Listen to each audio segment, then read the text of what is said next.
I am delighted to be here for the third time on Zoom, and actually back in the early 2000s, I was there in person. I regret not being able to have a live audience, but I have a good imagination and I'm pretty sure you're going to be listening.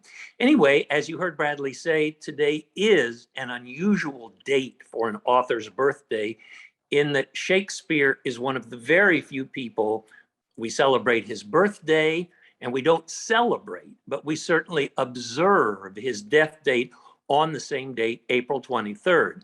You know, there's only two other world famous people that I know of, and I think this is pretty accurate, who also happen to be born and die on the same day. Those two people are the great Renaissance painter Raphael and the incomparable actress Ingrid Bergman.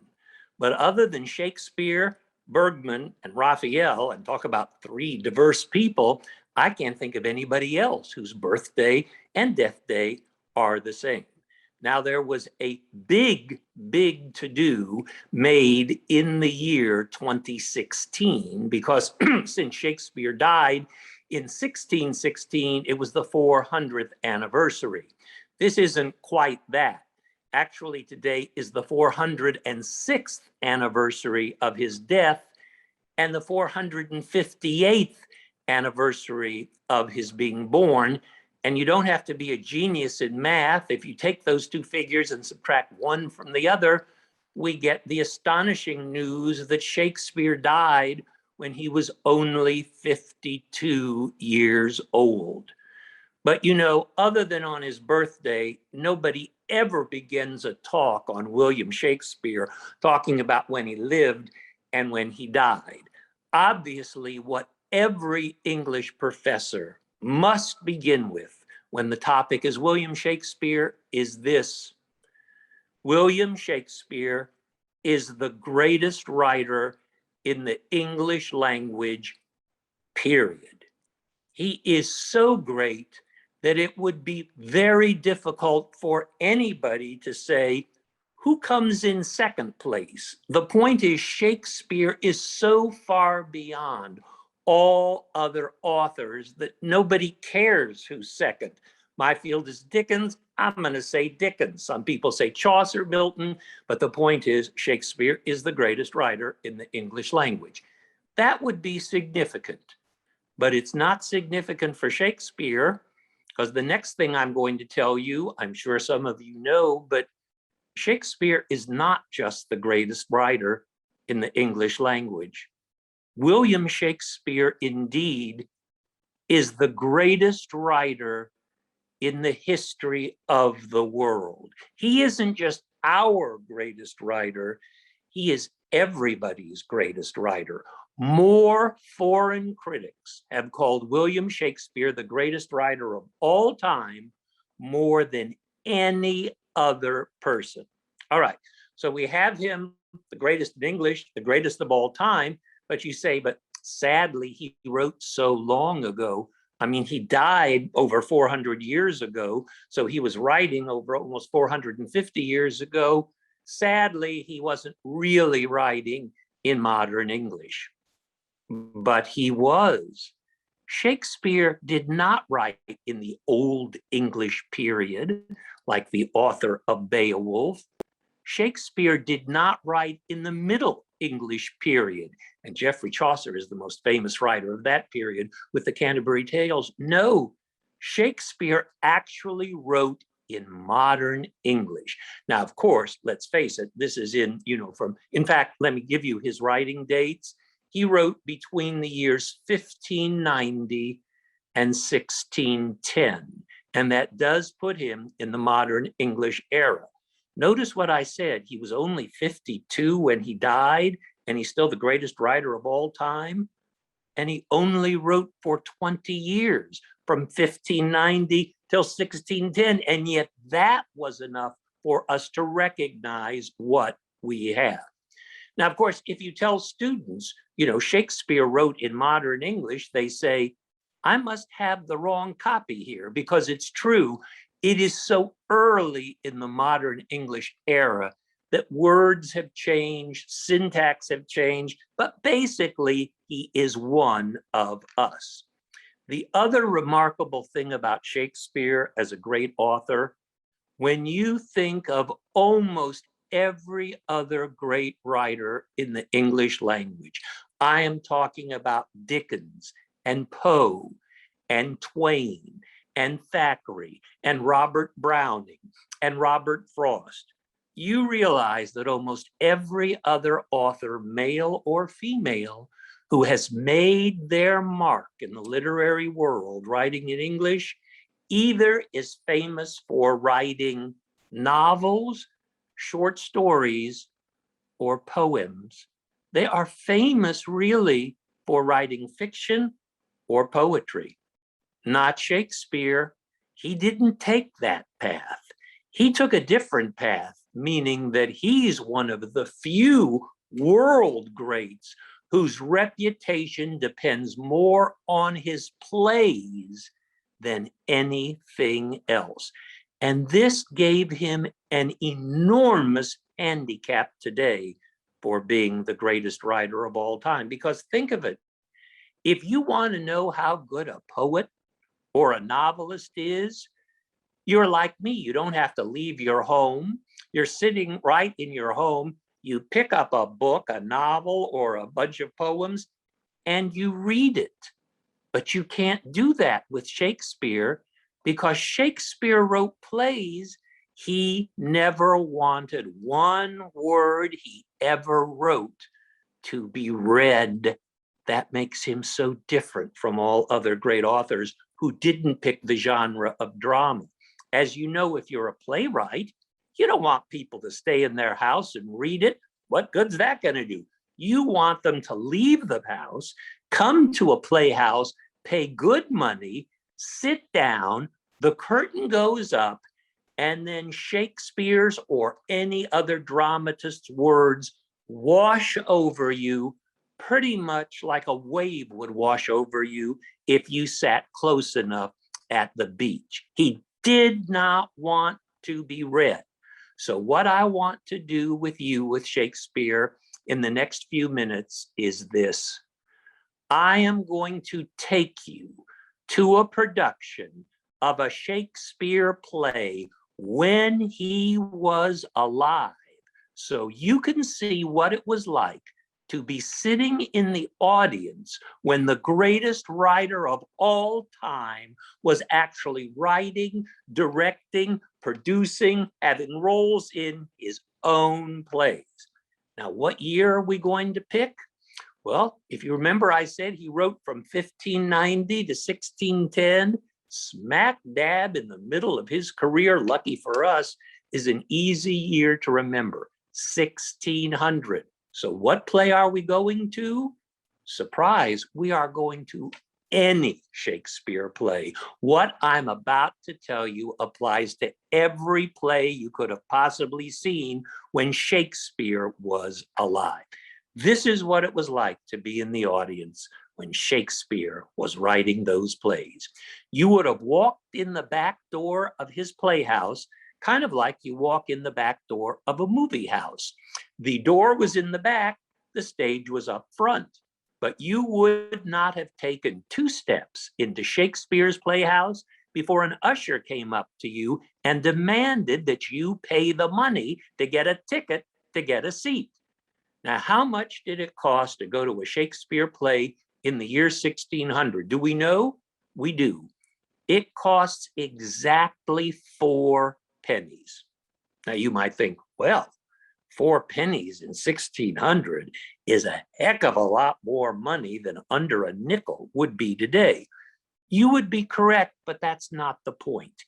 Even in 1600, 4 pennies was remarkably inexpensive for you to get 3½ hours of live entertainment. And don't forget, if you were at a Shakespeare play for 4 pennies, you were getting entertainment from the greatest writer of all time. Now, what you did, of course, was the usher demanded that you give him the 4 pennies before you were seated. But there was a problem with this. First of all, pennies back in Shakespeare's day were enormous. They were bigger than silver dollars are today. That wouldn't be a problem, except the ushers were not allowed to touch your money. They didn't trust the ushers. They figure the ushers get enough for pennies, the usher runs away. So instead, the usher had to hold out a locked money box. It was this money box that you put the 4 pennies in, so the usher didn't get a chance to touch your money. So you put the money in there. But the problem, as I said, was that the pennies were so big that after only a few people put the 4 big pennies in the money box, that little money box, and it was little, was full. You couldn't jam any more pennies in it. What happened next? Well, the usher had to get somebody to watch the back gate, because that usher, once he had a full money box, he had to run as fast as he could behind the stage where there was a little office that had a lock on it. He unlocked the door. He threw in the full money box. He took out an empty, and back he came. But after a few more people, that money box was full because it was so small. And so obviously he had to run back again, throw in the full money box, get an empty one, and do it all over again. Now, at this point, you should be thinking, well, why didn't they give the usher one huge money box that would have held all the pennies? Since he couldn't touch them anyway, they were locked. Well, obviously they thought of that, but they weren't going to do that because, as you were probably taught in high school, playhouses in Shakespeare's day were in the worst slums that you can imagine. No respectable neighborhood was going to have the Globe or another playhouse. It was an awful neighborhood. You know who hung out at the gates of a playhouse? You guessed it, robbers, murderers, rapists, just the lowest people. And they figured if one of those robbers saw a huge box of pennies, they would be tempted, risk their lives to steal it. But if they kept the money boxes tiny, no robber in his right mind is going to risk his life for a few pennies. That's why they kept them so small. But it meant they constantly had to go and lock them up in the office and get a new one. Oh, by the way, you won't believe what they called that office backstage where they locked up all the money boxes. It was called the box office. I know it took a long time to get to that point, but I think it's a rather good one. They called it the box office. And that is why 400 years later, you can't go to a play. You can't go to a movie. You can't go to a rock concert. In fact, you can't go to any form of public entertainment without first going through something, even if it's virtual, called a box office. I am telling you, we have kept that outdated term since it's never an office and it never has anything to do with boxes, but we have kept that outdated term in honor of Shakespeare, who was the greatest entertainer of all time. Okay, you paid the 4 pennies. You go sit down. You do not, because as you came into the playhouse, you would have noticed up against the walls, there would be huge refreshment stands. For the first time in Shakespeare's day, Renaissance England, they actually moved the refreshments from outside the playhouse to inside the playhouse. Now, why did they do that? Well, they were smart. They figured out if people pay to get in, once they're in the playhouse, if they want refreshments, they had better get them inside, because if they want to go outside where it's cheaper, they're going to have to get another ticket and come back in. It was a monopoly. Once you were in there, they could charge any ridiculous amount of money for the refreshments back then, and you pretty much had to pay it. Well, it turns out in Shakespeare's day, they didn't have quite the arrangement we have now at movie theaters. We can get about anything, hot dog, you name it, beer. In Shakespeare's day, they only had 3 types of refreshments. If you wanted a dessert, you could purchase an orange. Oranges were sweet, they were cheap, and they didn't make a lot of noise when you ate them, so the actors were not distracted. But let's say you didn't want dessert at a play. You wanted an entire meal. Well, then you could get the second item for sale, which was a meat pie. We have diaries from Shakespeare's era that tell us people who bought a meat pie at a Shakespearean playhouse. Most of them said it had such an unusual flavor, no matter how they ever could make it at home. It never tasted like the meat pies that they would buy when they were watching a play.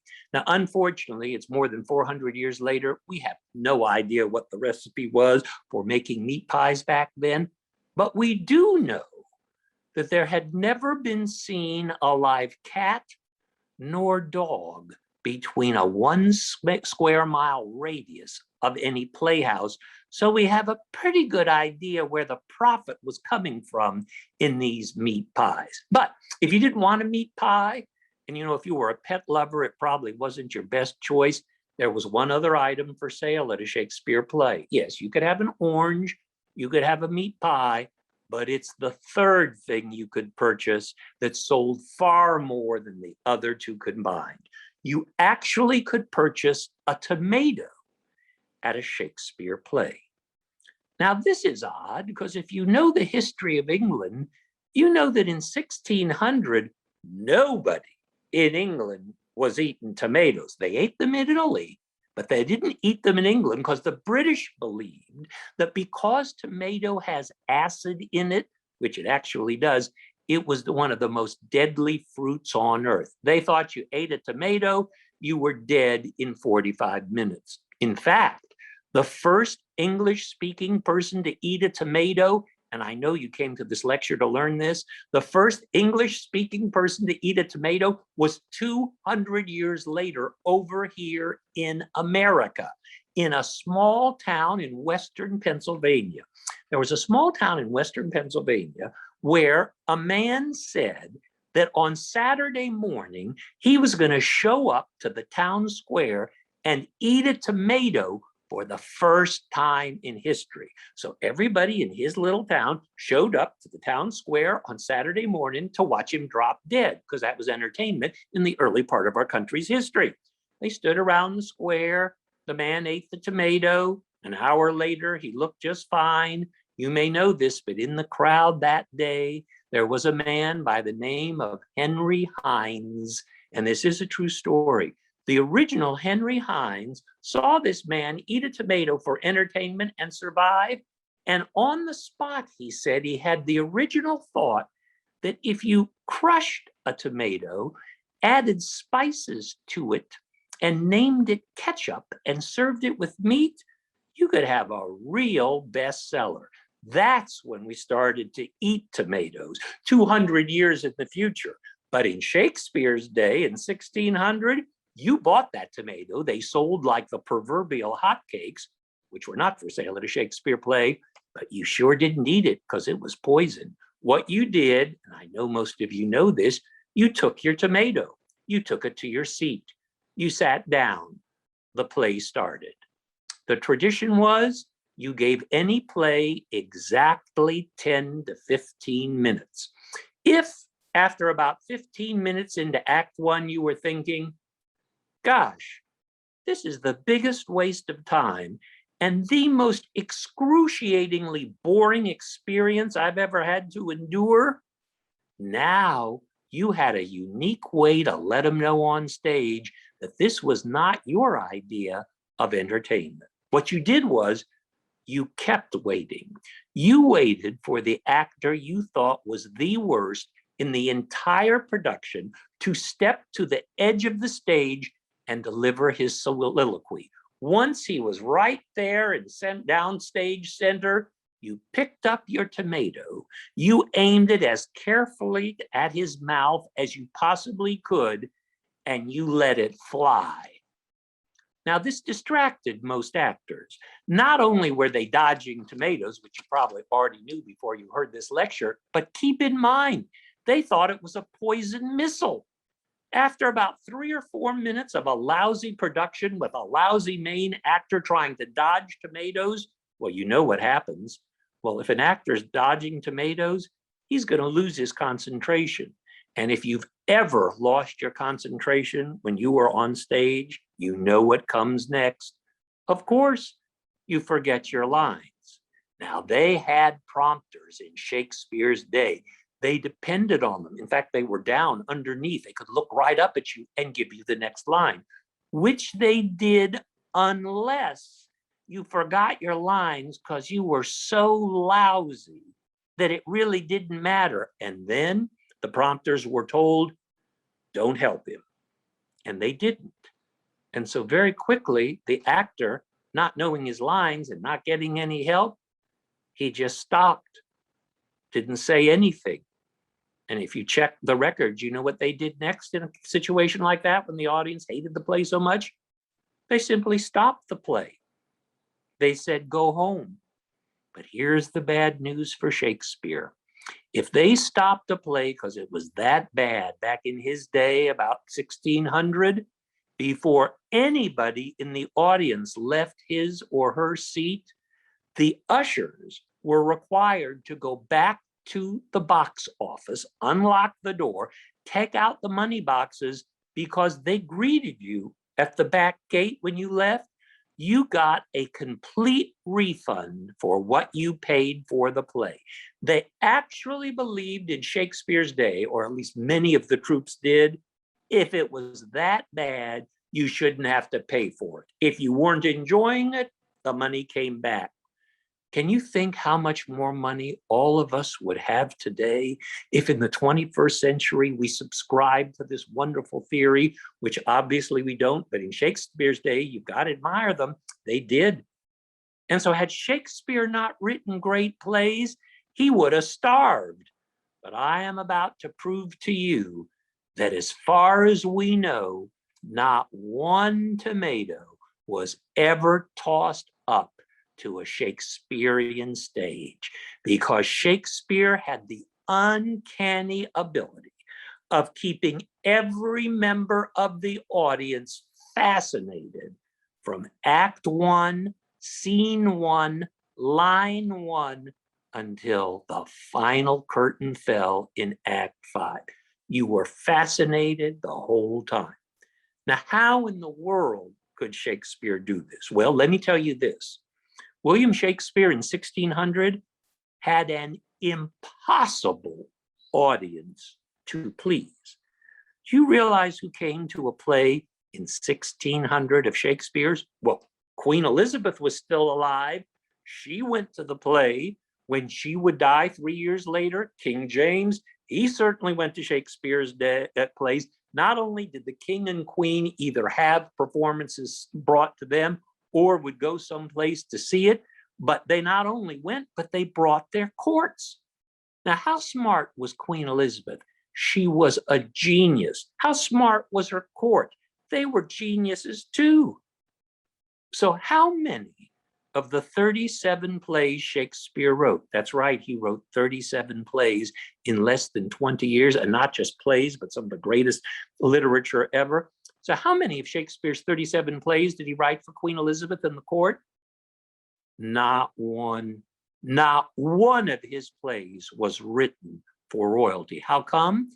Well, obviously, if Shakespeare wrote at that high an intellectual and cultural level to go only to those few people, the rest of the audience wouldn't have a clue what was going on. Obviously, Shakespeare, like most great artists in the Playhouse, had to write to the majority of taste at the time at the plays. And listen to this. Scholars will tell you, at a typical play by William Shakespeare when he was alive, more than 35% of Shakespeare's audience had dropped out of school before the 6th grade. Almost half of Shakespeare's audience happened to be 5th grade dropout adults. These are not bright people. Even back then, if you were a 5th grade dropout, what do you think the odds were that you would become a lawyer or a doctor or a successful businessman? Very low. Do you know what most of Shakespeare's audience, or at least almost half of his audience, did for a living? Well, they either slopped hogs on a farm outside the city, or they swept the streets of London. Now, you know, hog sloppers and street sweepers don't make much money. I told you it only cost 4 pennies to get into a Shakespeare play. You can forget about the thought that these people could have saved 4 pennies for their entertainment. They couldn't, but Shakespeare depended on these people. So if you were a 5th grade dropout and you showed up at a Shakespeare play, what you could afford was 1 penny. And Shakespeare told his ushers that if people who couldn't afford the full price came and had a penny, make them put the penny in the money box, but don't seat them. I know you were taught this when you first learned Shakespeare. If you were poor and all you could pay was a penny, that wasn't enough for a seat. First of all, if you paid a penny for a seat and wealthy people paid 4 pennies, there would have been a riot. So as I'm sure you were taught, if you just paid a penny, they didn't seat you, but it sounds better than being seated. They took you right to the front, right in front of the stage. And you stood on the ground because the stage was high. You looked up, there it was, and you weren't taking up a seat and people could easily see over you. You actually stood on the ground. I mean, you were so close to the actors that if the actors came down stage really close, you could almost touch them. It was an incredible closeness between you and the actors. The problem was, I told you, they last 3.5 hours, these entertainments. For 3.5 hours, the people who only paid a penny had to stand on the ground, no sitting. And because these people stood on the ground, they were called the groundlings. It's the groundlings who pay the penny, but it's the groundlings Shakespeare has to please, because if you have enough pennies from these people, it's just as good as having 4 pennies from a much smaller group of elite people. Now, I told you these groundlings weren't smart. You have no idea how dumb these groundlings were until you learn that we have a diary written by an actor in 1598 that tells us that before the play would begin, this actor would look out to see how many groundlings there were in front of the stage. And if he saw there were too many groundlings, he refused to go on. Now, why? This actor feared that those groundlings were going to throw tomatoes at him if he wasn't any good from such a close angle that it could injure him, perhaps? No. Of course, the groundlings didn't have the money to buy a tomato. They were sweet, simple people who just wanted to see the play. But actors feared the groundlings. Here was why. In this diary, the actor tells us that when the action began, when Act 1, Scene 1 started, the groundlings were so unsophisticated and got so excited that they'd be gaping up at the actors and their mouths would be hanging open. They just kind of be gaping, looking at the action.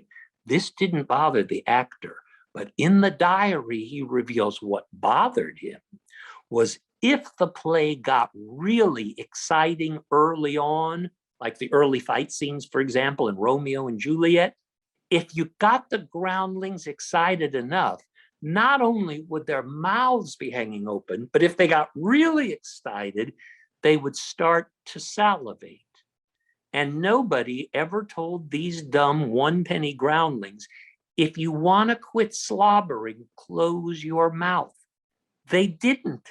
Their mouths were open and stayed open. So according to this actor, their saliva would eventually drip down their chin and fall right onto the edge of the stage, where it made a little river between them and the actors who were coming downstairs at stage. And in this diary, the actor says, and I quote, translating into our modern English, "Therefore I feared, when it was time for me to step to the edge of the stage and deliver my soliloquy, I was in grave danger of slipping in the drool left there by the groundlings," unquote. These people Shakespeare had to entertain were so uneducated, they actually slobbered on stage. And yes, we've reduced the word, but that's how we get the word slob even today. They were slobbering on the stage. And yet I'm about to prove to you that Shakespeare wrote every one of his 37 plays, not for the smart people in the seats, but for the dumb droolers who were up front. That's who he wrote them for. Let me prove how he did it. Let's take the play Macbeth. Curtain goes up on Macbeth. What is the first thing you see? Not Macbeth. You see 3 hideous witches gathered around a bubbling cauldron. But in the original version of Macbeth, Shakespeare didn't make up Macbeth. He stole it from a very popular play that had been on in London 2 years before. By the way, you know what the name of that earlier play was? Macbeth. He didn't even change the title. He just made it brilliant and immortal because he rewrote it. But in the original version of Macbeth that he stole, those witches did not come on until the last act. But Shakespeare's a genius. He moves the witches from the last thing you see to the very first thing you see. How come? Because he knew he had to entertain those droolers, and he figured, well, dumb people like to see witches. Show them a witch, maybe they'll shut up and pay attention. Curtain goes up today on Julius Caesar. What is the first thing you see in Julius Caesar? Not Caesar. The first thing you see in Julius Caesar is, of course, that conspirator who says something like, I can't wait till I stab Caesar in the chest and his blood flows all over the forum. And the groundlings, when they hear this, they go crazy because they knew it was advertised in Shakespeare's day. Before every performance of Julius Caesar, they slaughtered a poor little pig off stage. Now, why in around 1600 would they slaughter a pig before every performance of Julius Caesar? Very easy. They killed the pig, they opened it up, and they took out the spleen of the pig because it had the most concentrated red blood in it. They took that pig's spleen, they put a piece of twine around it, and then the actor who was playing Julius Caesar, he put that pig's spleen around his neck underneath his toga. Now, why did he do that? Well, because so when Brutus, you remember Brutus, he's the one who stabbed Caesar for the last time. When the stage manager backstage was giving Brutus his fake knife, he always said, remember, Brutus, when it's time for you to stab Caesar, put enough pressure against his chest so that you burst the spleen with all that blood, which guaranteed that when the actor who played Caesar was falling down dead onto the stage, all that rich red pig blood was going to gush out from under his costume onto the stage.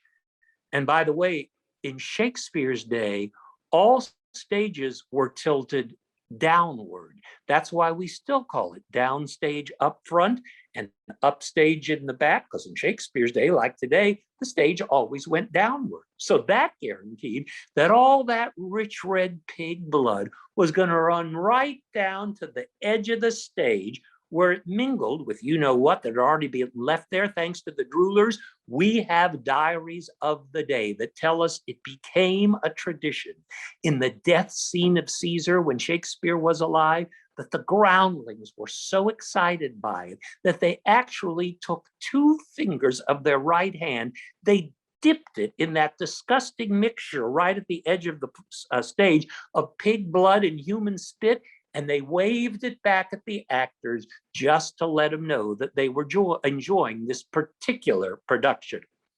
But of all the 37 plays Shakespeare wrote while he was alive, the one that the groundlings and everybody else loved more than any other was the play that even today remains Shakespeare's most famous play. It is, of course, Romeo and Juliet. Now, what was it about Romeo and Juliet that so attracted the rulers? Well, think about it. By about line 45 in Shakespeare's day, onto the stage comes a handsome teenage young man named Romeo, not wearing a whole lot of clothes in Shakespeare's day. And then about 105 lines later, from the other side of the stage, comes out what looks to be a gorgeous teenage girl named Juliet. Now, I know you know that they could not use females in Shakespeare's day, and that is a fact, but trust me, they spared no expense in finding some poor, blonde, effeminate teenage boy that they could get up to look like a teenage girl, but also showing quite a bit of flesh in the right places.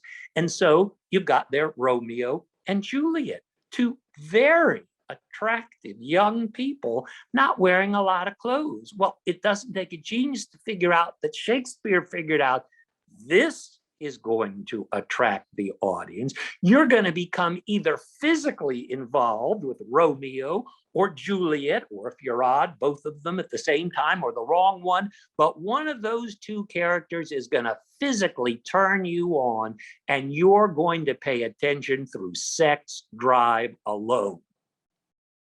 But you know, even in Shakespeare's most difficult play, and most critics agree the hardest play Shakespeare ever wrote was his play King Lear. Even King Lear was written for the droolers, and I can prove it. Now, curtain goes up on King Lear. First thing you see, old King Lear and his three gorgeous daughters. But you learn real early in Act 1 that two of his daughters are rotten beyond belief. But one of his daughters is good and kind and loving. Now, if you're going to go to a future production of King Lear and you kind of want to know who's the only good daughter before the play starts, not a problem. Just find an 8-year-old child to take with you. Any 8-year-old will do. Take the 8-year-old to King Lear. Sit down. Right before the curtain goes up, or when the curtain goes up in Act 1, you say, look, there's old King Lear and his three beautiful daughters. But you know, I hear two of them are rotten beyond belief, but one of them is good. Then look at your 8-year-old companion and say, I wonder, who's his only good daughter? Any 8-year-old you could have found to take with you to King Lear is going to look up at you as if you're an idiot and say, well, the youngest kid's the good one. And sure enough, at the end of Act 2, we learn that Lear's two eldest daughters are absolutely horrible. But the youngest one, Cordelia, is good and kind and loving. It is the youngest. Now, how can an 8-year-old child figure out the plot to Shakespeare's most difficult play before you can? Very simple. That 8-year-old you took to King Lear, I don't care who it is, that kid is into fairy tales in a way that you certainly are not. And that kid remembers, you know, in every fairy tale I've ever heard that has a parent and 3 kids, the 2 eldest, rotten beyond belief.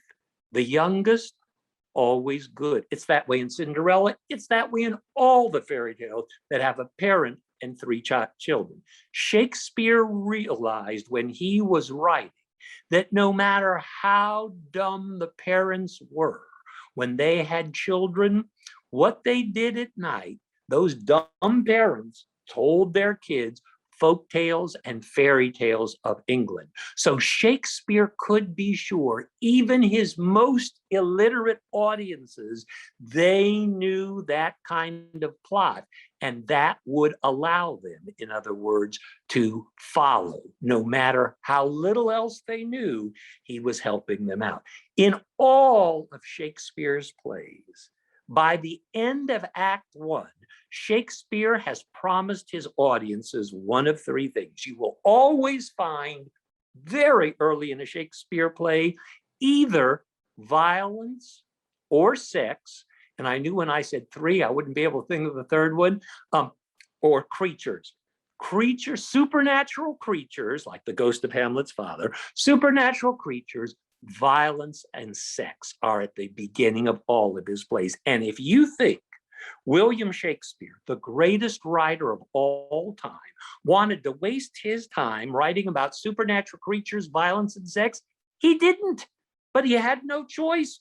There are the rulers. If you don't keep them interested, they're going to get annoyed. They're going to stop listening. They're going to start talking among themselves. Even the bright people won't be able to hear. And then those bright people who could afford tomatoes will be throwing them. Shakespeare understood how to attract everybody. And it's probably one of the most important reasons that we think of him today as the greatest writer of all time. Okay. So far, everything I've told you about William Shakespeare is that he was so easy in 1600 that people with a fifth grade education paid their last penny to see him, and they did. But if that's true, we have to come to the question, why, about all great authors, is Shakespeare so hard when we must study him in school? And let's face it, he is. You can be a brilliant student, you can love Shakespeare. This man is hard. Why? Well, first of all, the language. As I said at the beginning, it's true. The language has changed. But you know, if you go to a Shakespeare play and you could be 15 and the same thing happens, at first it sounds foreign, but your ear and your eye, if you're reading a play, it adopts to that language and adapts to that language, and it's not that tough. I think one of the reasons Shakespeare is regarded as so hard is what teachers decide to teach by Shakespeare. Now, let's get this straight. When Shakespeare was alive, he wrote comedies, tragedies, histories, romances, long poems, short poems, and sonnets. But the only genre or subgenre that Shakespeare wrote that everybody regards as really hard is the tragedy. And so what do most American high school students get today of Shakespeare? Yes, they get Romeo and Juliet. And what kind of play is that? That's a tragedy. As a sophomore, they will get Julius Caesar. What kind of play is that?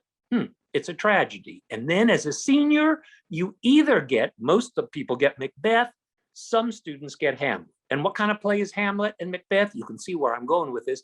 They are tragedies. If you go on to college, the big freshman play at my school, and I think most others, is Othello now. And what kind of play is that? A tragedy. All we ever give kids are tragedies. So that's how we're introduced to Shakespeare. And tragedies are really hard. Now, what I want to do is kind of give you a key to understanding tragedy, so it's not that hard.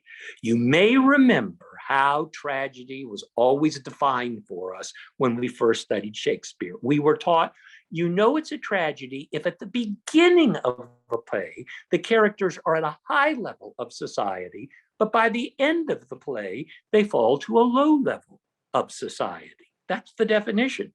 Well, does that work? Look at Romeo and Juliet. Where are they at the beginning of the play? Are they at a high level of society? You bet. They're from two of the finest families in all of England. They're of Italy. They're at a very high level of society. Where are they at the end of the play? 6 feet under. They are dead. You know, you can't fall further in society than death. You're dead. You're not invited to parties. You smell. It's just bad for you all over. And everybody in Shakespeare, Macbeth, Julius Caesar, they start out real high. They end up real dead. So is the actual accurate definition of a tragedy, you start out on high, but then you take a long fall during the play? No, that is not the real definition of tragedy. Because all it would take to be a tragedy, if it was just someone on high taking a great fall, well, according to that definition, we all know who the greatest tragic hero in all literature would be. And it wouldn't be anybody in Shakespeare. According to that definition, the greatest tragic hero would, of course, be Humpty Dumpty, because Humpty Dumpty sat on a wall. Humpty Dumpty had a great fall. We all know those lines. But I am about to tell you that those opening 2 lines of Humpty Dumpty have more good stuff in it about the nature of true tragedy than almost any other two lines I can think of. Let's hear it again. Humpty Dumpty sat on a wall. Humpty Dumpty had a great fall. Doesn't sound complex, but is. What does it mean? Well, let's say after this lecture today, it's nice outside, you want to go for a walk in your neighborhood. You're walking in your neighborhood, you come to a little wall. There's a kid there with a yo-yo sitting on the wall. You don't give him a second thought. You go a little further, it's about sunset. There's a nice young couple sitting on the wall looking at each other. Doesn't faze you. But if you keep going and then suddenly you see a third wall in your neighborhood and it's quite high, you look up there and you have to look twice because there sitting on the wall is Humpty Dumpty. Now you're going to be concerned. Now let's say you're not on drugs, but let's say there's Humpty Dumpty sitting on a wall. Well, you know why you're concerned, because there's only one thing you know about Humpty Dumpty looking at him. And that is, of course, that Humpty Dumpty is an egg. And this gets us into Shakespearean tragedy. You walk by a high wall and you see Humpty Dumpty, the egg sitting up there. You know what you're going to think. You're going to think, you know, if I were an egg, I might be at the supermarket or I might be in an omelet. But you know, if I were an egg, I think the last place on earth I would hang out would be a high wall, which brings up the question almost nobody but me ever asks, which is, well, Humpty Dumpty, if you're an egg, what are you doing sitting on top of the wall at the beginning of your poem? You know what he's doing. I know what he's doing. What is Humpty Dumpty, the egg, doing on a wall? He is asking for it. He is begging for it. He's saying, tragedy, come scramble me. If I didn't want to be scrambled, I would have been smart enough to avoid sitting on a wall as an egg. And how does this relate to every great Shakespearean tragedy? Listen carefully. In every Shakespeare tragedy, the main character, just like Humpty Dumpty, does something so stupid that there's only one way he can go after he commits that because of a tragic flaw, and that is down. Look at Romeo and Juliet. Romeo learns in line 78 he can marry anybody perfectly safely except Juliet. Juliet learns in line 255 she can marry anybody safely on earth except Romeo.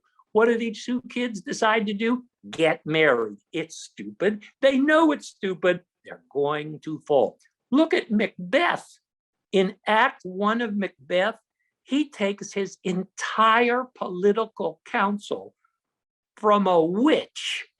Does any intelligent person listen to a witch to plot their political future? Other than Nancy Reagan did? No. If you're smart, you're not going to listen to somebody around a bubbling cauldron tell you what's going to happen and what you need to do. It was stupid. He pays for it. My point is, in all great tragedies, just like sadly in real life, stupid actions have consequences that cannot be taken away. You do the wrong thing, an egg sitting on a wall, for example, there's only one way to go, and you will pay. Well, it's been 50 minutes. It's time for me to conclude. So I saved what I hope is the best for last. I've kind of given you a reason or two why Shakespeare is the greatest writer of all time, but the actual reason nobody can touch Shakespeare is this. When Shakespeare wrote plays, he had to write words that the characters speak on stage. I mean, that's what plays are. Yeah, there's some, entrances. There's some, there's some notes, but basically, plays are just made up of character A says this and character B says that. You don't have to be in playwriting to know what that's called. It's called dialogue. All playwrights have to write dialogue, but only William Shakespeare around 1600, when he was writing dialogue, he came up with the same simple English words everybody else was coming up with when they were speaking or writing or doing poetry. But Shakespeare had a genius to take these simple words and put them together in phrases that were so remarkable and memorable that when those actors spoke these new phrases invented by Shakespeare on stage, even the groundlings found them so memorable that they went home and stole them. They used them in front of their kids, Shakespeare's phrases, and their kids used them in front of their kids, and their kids used them in front of their kids, until today, in the year 2022, you can't go more than a day and a half without coming out of your mouth a phrase that you have stolen from the works of William Shakespeare. But of course, it doesn't matter to you if you don't know what phrases he invented. Well, you're about to, because that's how I want to close the program. On this little sheet of paper, because I've never been able to memorize them, I have slopped together any number of phrases that Shakespeare invented for plays you might not have even heard of today, but they were said by Shakespearean actors back then. I've slopped them all together in 2 long paragraphs. So everything you're about to hear from me is a phrase invented by Shakespeare. I think you'll recall a few of these. They go like this. If you've ever been footloose and fancy free, if you ever thanked somebody from the bottom of your heart, if you've ever been left high and dry, took a test that you thought was a piece of cake, if you've ever refused to budge an inch, if you've ever been tongue-tied, a tower of strength, hoodwinked, or in a pickle, if you've ever knitted your brow, made a virtue of necessity, insisted on fair play, slept not one wink, stood on ceremony, laughed yourself into stitches, had short shrift, cold comfort, or too much of a good thing, if you've ever cleared out bag and baggage because you think it is high time, and that is the long and short of it, if you believe the game is up, even if it involves your own flesh and blood, if you lie low till the crack of dawn through thick and thin because you suspect foul play, and finally, if you now bid me good riddance and send me packing, if you wish I was as dead as a doornail, if you think I am an eyesore, a laughing stock, a stony-hearted villain, or a blithering idiot, well then, by Jove, oh Lord, tut tut, for goodness sake, and my personal favorite, what the dickens, it is all the same to me, even if it's Greek to you, for you are quoting Shakespeare. Thank you.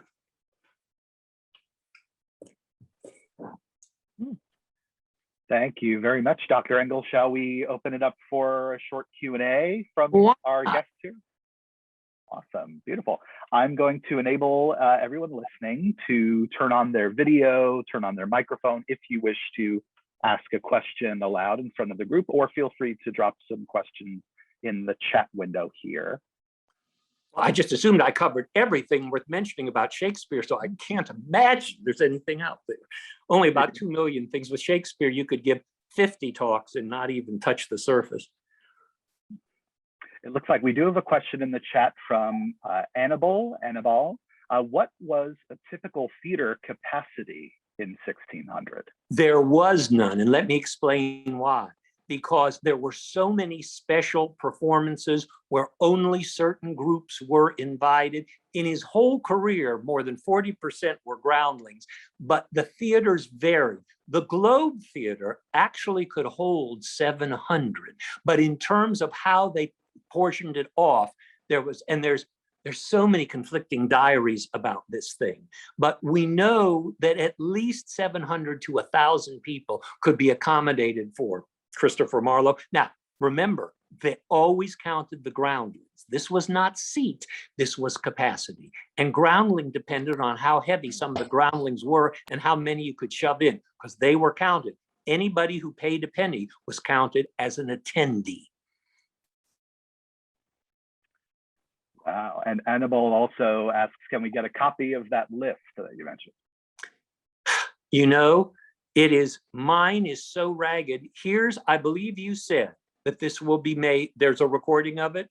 I hate to say this, but I don't have it. The way to do it, if they want to, is just listen to the recording and see how they're short. I would send it. You know, it's my big finale, so I've never really released it. And don't think that I went through the plays and found all these. It did take me a while to cull them from many sources. I just don't have it, but you have my permission to listen, write it down, use it any way you want. Anything else? A question from Emily comes in the chat. Is Macbeth the only play he made better? Ooh, no. Because originality was not defined as the story itself, but how the playwright minted it in his own way. Macbeth is the best one, but he stole from ancient Rome, ancient Greece, and used the plots, and particularly in his comedies, and made them his own. But here's the one thing you can say about Macbeth that you can say about none of the other 36 plays. Macbeth has the distinction of being his shortest play. And that means it is his greatest because he had to file it down in a way he didn't for any others, and yet not only kept the dramatic plot, but enhanced it. But it is so short. I mean, it's not short, but compared to the others, you know, it's significantly shorter, even than his next shortest. And that's why I say it is his greatest triumph in not stealing, adapting. You know the old saying that good writers borrow, great writers steal. Shakespeare's the greatest writer of all time. He's got to be the best thief.